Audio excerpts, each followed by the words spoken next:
Marine Karmitz, 50 ans, a eu un parcours singulier.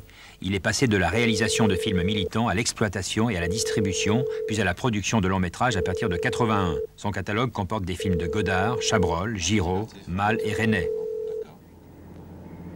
Quel regard vous avez sur vos collègues producteurs? Globalement, c'est un regard assez dur. À titre individuel, à l'égard de chacun, non, puisque je ne porte pas de jugement personnel. Mais sur le plan général, je pense qu'on pourrait améliorer beaucoup de choses.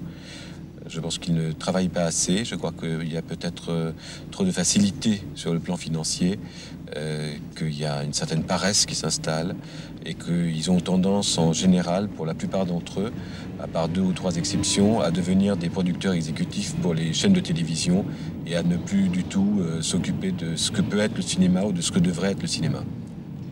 Une absence de risque personnel, une absence d'esprit d'aventure? C'est moins le risque personnel que la réflexion sur et l'amour du cinéma. Disons que, pour reprendre la phrase de Godard, c'est de moins en moins des professionnels de la profession. Vous suivez chacun de vos films aussi précisément, ou il y en a que vous laissez un peu... Non, je suis obligé de suivre les films précisément, mais je ne les suis pas de la même façon. Là encore, suivant les réalisateurs, je ne suis pas devant les mêmes situations par rapport à chaque film. Il y a des films où je ne vais pas du tout sur le tournage, ou rarement. Par exemple, les films de Chabrol, je vais pour bouffer avec Chabrol, parce que j'aime bien bouffer avec lui. Mais sinon, j'aime bien le voir travailler, mais j'ai pas un rôle actif sur le tournage. Surtout dans la mesure où généralement il tourne en province, et je vois les films, je vois les rushs avant que lui-même les voie. Et donc en fait, je vois ce qu'il fait et je peux en parler directement avec lui. Je l'appelle tous les soirs et je parle avec lui. Mais par contre, avec René, je suis très présent.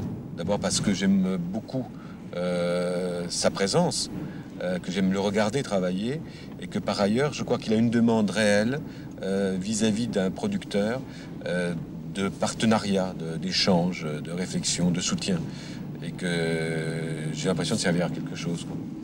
Et le montage, c'est une phase de travail sur laquelle vous intervenez très précisément? Là où j'interviens beaucoup, c'est avant et après. Avant, parce que le scénario pour moi est capital et qu'il y a un travail réel à faire sur le scénario, et si on veut en particulier que les films reviennent moins cher, il faut qu'ils soient tournés moins longtemps. Chaque semaine de tournage, ça coûte beaucoup d'argent. Si on veut tourner moins longtemps, il faut que les films soient à leur durée normale et qu'on ne jette pas au panier la plupart des rushs. J'aime aussi le montage, dans la mesure où je suis le premier spectateur d'un film. Et donc le sentiment que je peux en avoir est un sentiment brut, et qui est généralement celui que j'avais au scénario et que je retrouve ensuite sur le film. Et il y a encore des choses qu'on peut à ce moment-là rectifier ou arranger. Et souvent les réalisateurs sont extrêmement collés sur leur image, le nez sur leur image.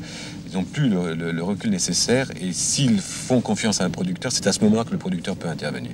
Et vous avez d'ailleurs des conflits violents au montage? Non, très rarement. Il faut bien dire que je travaille aussi avec des réalisateurs particulièrement intelligents. Le principe le plus paradoxal de tout ce qui s'est passé avec moi, c'est que j'ai dû faire contre. Contre le système en place, contre les banques, contre les télévisions, etc. Quasiment tous mes films, d'abord, c'était des films qui étaient refusés partout ailleurs, les films que j'ai pu produire. Par exemple, Sauf qui peut la vie de Godard, Le saut dans le vide de Bellocchio. C'est parmi les 2 premiers films que j'ai pu produire. Puis les autres ont suivi et ont continué à me refuser les films de la même façon. Et j'en suis très heureux parce que ça démontre en fait que mes films ne sont pas encore dans la spirale de l'audiovisuel. Et qui restent encore des objets non identifiables. J'ai toujours été condamné au succès financier puisque j'ai commencé dans ce métier avec des dettes.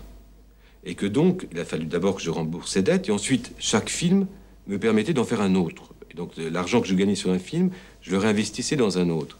Alors, j'ai fait des films aussi en tant que producteur et des films en tant que coproducteur. Alors, en tant que coproducteur, le plus grand succès financier, c'est ce que j'ai eu cette année et l'année dernière, c'est-à-dire La vie est un long fleuve tranquille et Au revoir les enfants. En tant que producteur, disons que je pense que tous mes films ont été des succès, mais pas des succès financiers à ce niveau-là. Vous faites une image de producteur dur, autoritaire, capitaliste, sauvage. Il y a bien plusieurs termes, là. Être dur, oui. Mais on est tous durs dans ce métier. Des réalisateurs mous, c'est des réalisateurs catastrophiques. Moi, j'aime bien des réalisateurs qui ont une idée et qui l'amènent jusqu'au bout. J'aime bien les acteurs qui savent ce qu'ils font. J'aime bien donc les producteurs aussi qui savent ce qu'ils font. Donc c'est dans une certaine cohérence. Je ne suis pas dur par rapport à mes réalisateurs. Je suis dur pour défendre mon film vis-à-vis de l'extérieur. Ça, oui. Et je n'aime pas qu'on y touche. Capitaliste, là, c'est un autre problème. Je ne vois pas comment on peut être producteur et être en dehors du capitalisme. L'irrésistible ascension de Marine Karmitz, qui vient du gauchisme, qui a fait des films militants et qui est devenue une grande fortune du cinéma.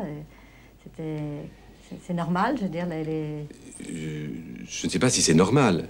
En tout cas, sa logique, et je ne la nie pas du tout.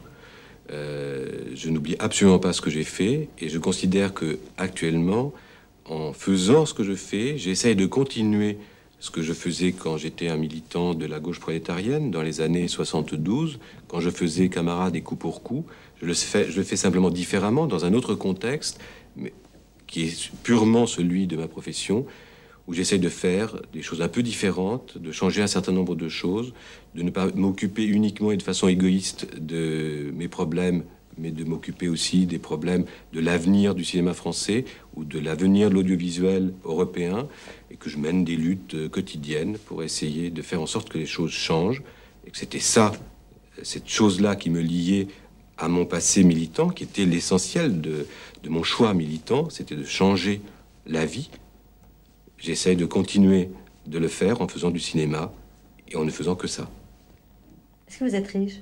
Oui. Et vous êtes la seule société de production dont le sigle soit les initiales du patron.